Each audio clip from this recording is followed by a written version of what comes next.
હાલો મિત્રો, નવા બ્લોગમાં તમારું હાર્દિક સ્વાગત છે. જય માતાજી બધાને. તો આપણે નાસ્તો ચા પાણી પીને કમ્પ્લીટ થઈ ગયા છીએ. આપણે જવાનું છે ગામમાં. તો આપણે જઈએ છીએ મહાદેવના મંદિરે દર્શન કરવા.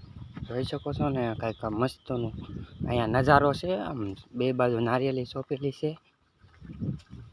અને કેવો મસ્તીનો નજારો છે.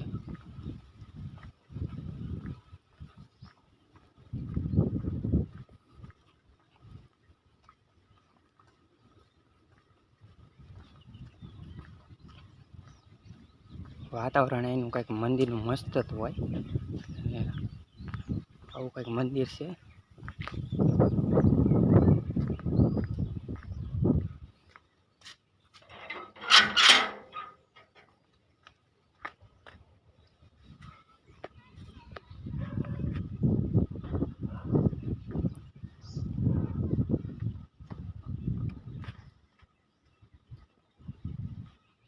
મારા ગામમાં આવું મંદિર મસ્તીનું મહાદેવનું મંદિર છે. આત્મેશ્વર મહાદેવનું મંદિર આવેલું છે સખોદર ગામની અંદર. અને આ મંદિર છે ને 100 વર્ષ જૂનું છે. નાના કંડાર તમે જોઈ શકો છો કેવી રીતના કંડાર છે. ને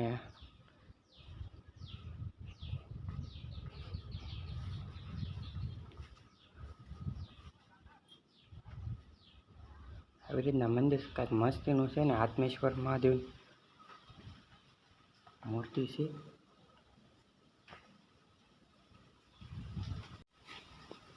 દર્શન કરી લીધો, મેં દર્શન કરી લીધા છે.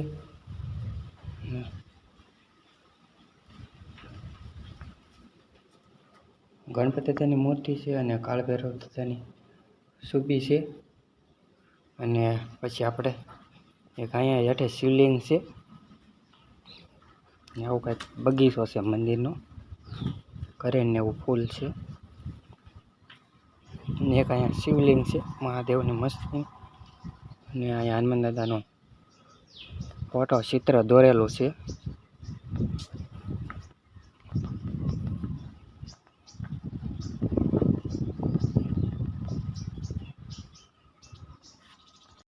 મંદિરે આવીને એટલે વાતાવરણ શાંત ને મસ્તીનું આમ વાતાવરણ મસ્તીનું છે આમ કંઈક. અને મંદિરનું મજા આવે એવું કંઈક મંદિર છે મસ્તીનું મહાદેવનું. અને આ કોઈ મંદિર સિમેન્ટથી કે એનાથી નથી બનેલું, પણ પેલું જે જૂનું આપણે કહેવાય ને કે પથ્થર ચોંટાડીને આમ ગૂગલને એની હારે કંઈક બીજું ભેળવવામાં આવે છે. એનાથી આ મંદિર જૂનું બનેલું છે અને 100 વર્ષ જૂનું છે. અને મંદિર અને તમે જો મસ્તીનું છે. આપણે મિત્રો મઢે જવાનું છે. મહાદેવના દર્શન કરી લીધા છે ને હવે આપણે માતાજીના મંદિર મઢે જઈ. મઢે આવી ગયા છીએ ને અહીં તે મસ્તીનું વાતાવરણ છે. આવું કંઈક મઠ છે અમારો. તો આપણે અંદર જઈ દર્શન કરી લઈએ. આવું કંઈક મસ્તીનું મંદિર મઠ છે.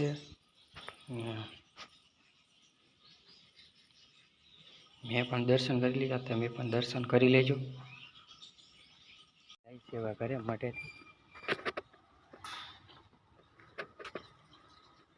તળાવ આવી ગયા છે આપણે વાળ કપાવા. તો જાગરો ચડી જાય.